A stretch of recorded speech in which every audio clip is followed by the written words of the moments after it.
congé parental n'est pas les vacances en pied en éventail sous un cocotier. On ne reste pas à rien faire. On en profite pour se remettre en question, on en profite pour faire des formations, pour évoluer, et on n'est pas à rien faire. J'aimerais bien que c'est ce message-là qui passe également auprès des employeurs, que congé parental n'est pas l'arrêt d'une vie, et qu'on repart à zéro comme quand on sort de l'école. Non, on a développé beaucoup de choses, on a appris de nouvelles compétences qu'on avait mais qu'on ne voyait pas, on en a développé d'autres. Et on n'est pas inutile. Pour les hommes qui hésitent également à prendre leur congé parental, de peur de se retrouver exclus du monde du travail, c'est totalement faux. Au niveau du congé parental, comment il est perçu? Donc moi déjà, je dis que je suis en travail parental, que je ne suis pas en congé parental.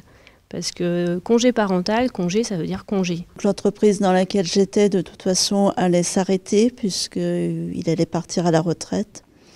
Donc, du coup, il m'a dit de prendre autant de congés parental que possible. J'ai fait le choix à ce moment-là de me mettre à mon compte pour essayer de gérer, je dirais, ma vie de famille et ma vie professionnelle. C'est maintenant que je me sens capable de rechercher ma voie, mon chemin, puisque mes enfants maintenant ils sont grands, ils commencent à être autonomes, j'ai pas de frein. Mon mari il me soutient, je sens une énergie en moi que je suis capable de faire mieux.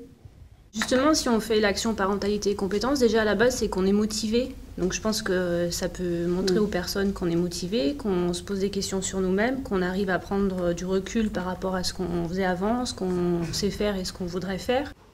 On n'est pas motivé que financièrement, hein. On est motivé aussi parce qu'on a envie d'accomplir quelque chose, de faire quelque chose pour la société, de se rendre utile, quoi. Malgré que quand on rentre à la maison, on a plein de choses à gérer, pas assis devant la télé, hein.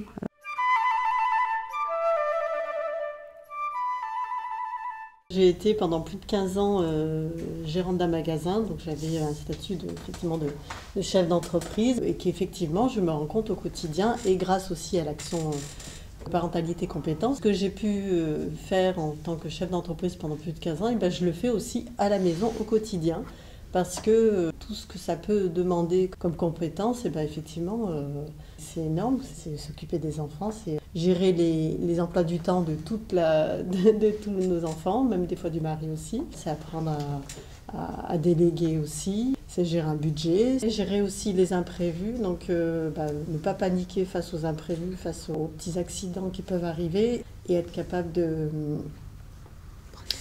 prendre des décisions rapidement.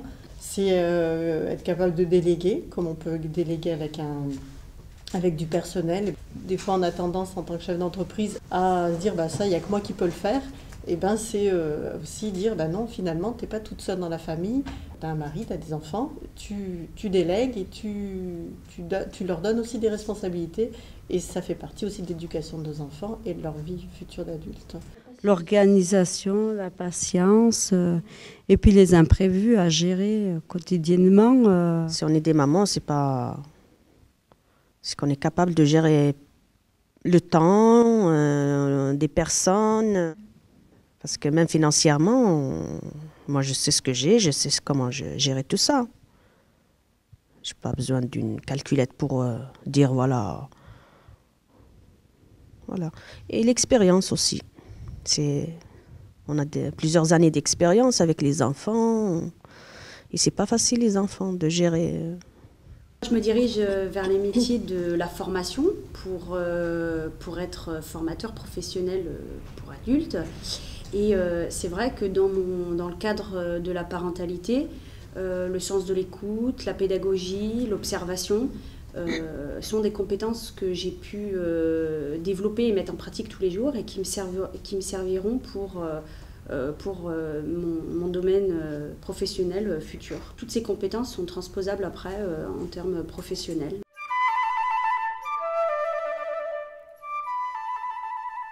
Les maris ne mettent pas dans leur CV 3 enfants ou 2 enfants.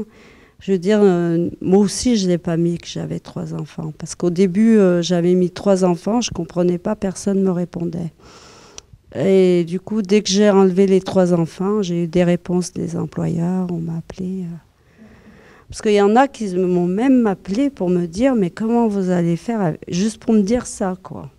Pour me dire comment vous allez faire pour travailler alors que vous avez 3 enfants. Vous comptez déménager à Lyon, mettre les enfants dans un CV, les employeurs, ça les freine. J'ai pas de voiture, alors bon, j'ai déjà du fait que je suis handicapée, ben, j'ai un permis adapté à mon handicap.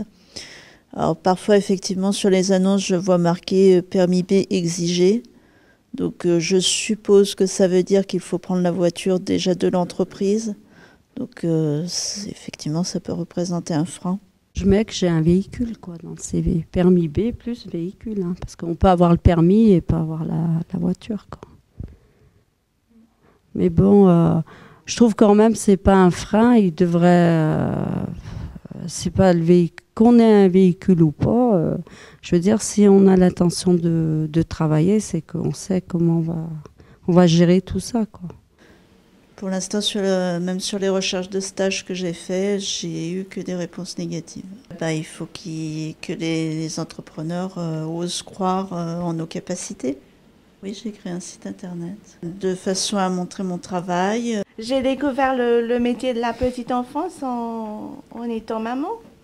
Pour les entreprises, s'il n'y a pas le diplôme et qu'on n'a pas fait un métier pareil avant, donc pour eux, c'est comme si on ne les a pas, les expériences, quoi.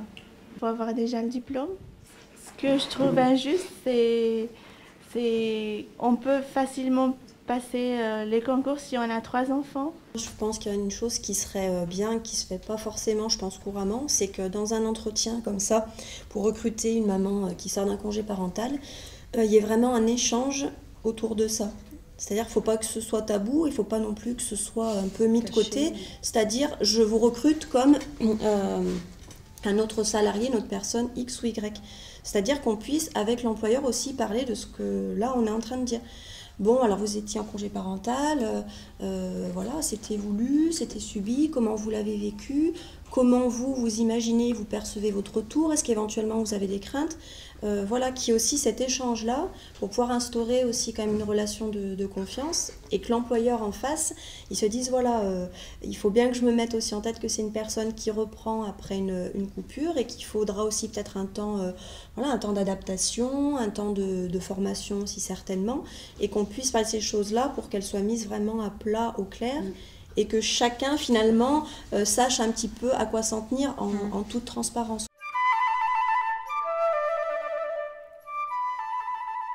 Je voulais en fait changer de métier. Je travaillais à Vienne et j'habitais à Saint-Chamond. Donc je devais assurer les ouvertures et fermetures du magasin.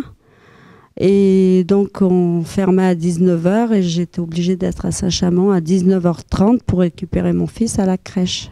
Et d'être toujours à l'heure et à gérer tout ce qu'il y a dans le magasin, le planning du personnel, les livraisons. Quand j'ai eu le deuxième, j'ai dit, voilà, j'ai décidé de ne pas retourner en fait dans ce travail parce que je voulais plus m'investir dans ma vie familiale. Je suis infographiste de formation et donc les logiciels évoluent régulièrement.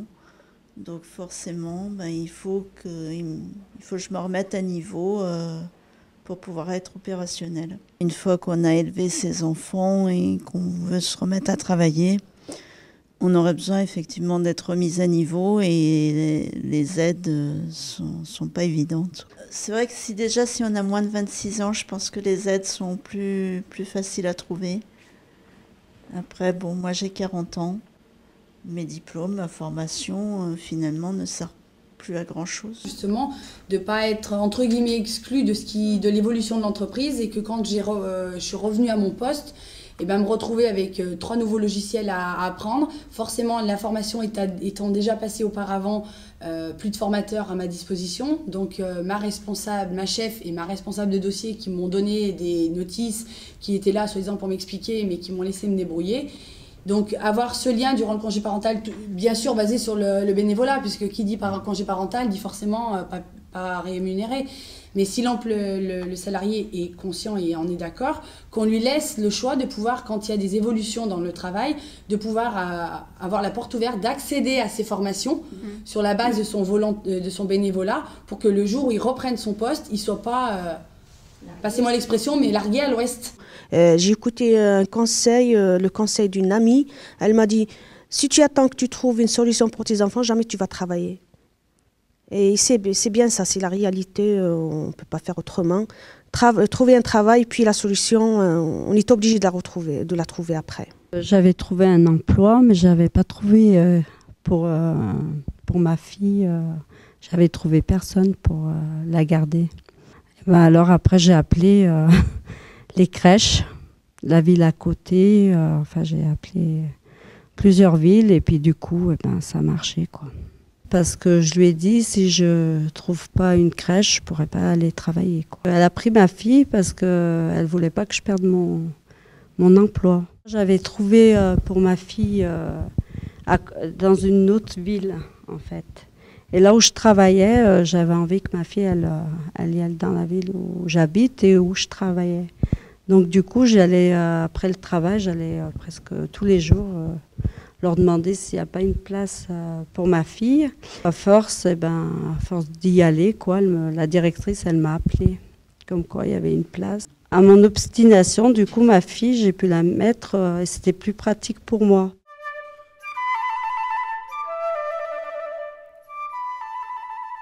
Personnellement, je suis divorcée, donc j'ai 2 enfants et 2 papas différents. Donc c'est vrai que les 2 papas ne s'impliquent pas plus que ça dans le rythme de leur enfant, quoi. Donc c'est à moi de tout prendre en charge pour le mode de garde et arriver à gérer ma vie de famille, ma vie professionnelle, etc. Il a un peu changé de service, il ne travaille plus dans le technique, il a moins de travail. Et il m'a dit que je peux commencer à chercher du travail et je peux compter sur lui pour, par exemple, déposer les petits à l'école ou aller les chercher le soir. Pour mon congé parental et également surtout pour mon projet professionnel à venir, j'ai été très très très soutenue par mon mari qui m'a épaulée dans toutes les manières qu'il a pu, qui a toujours été là. Bon, il y a eu des moments de doute, des moments de stress également, qu'on a essayé de gérer ensemble, mais cela m'a beaucoup aidé à avancer professionnellement également et de me repositionner puisque je fais un virage complet. Je sors d'un domaine comptable, si j'y arrive, à un domaine juridique qui n'est pas du tout pareil. Et de se sentir soutenu, franchement, c'est un grand soulagement et une grande aide. L'idéal, c'est peut-être nous, en tant que femmes, faire plus confiance à nos maris. Ça, c'est sûr. Et ouais. Voilà. Je parlais tout à l'heure de notion le principe de déléguer. Des fois, on a un peu du mal à déléguer à nos maris, à leur faire confiance. Savoir déléguer, très important, mais ne pas repasser derrière. Quand on donne une tâche à déléguer, si on repasse derrière et qu'on remet en ordre un pull mal plié, une chemise mal pendue ou un coup de balai mal mis, forcément le conjoint va se dire elle me donne à faire, mais elle repasse derrière. Pourquoi le faire ?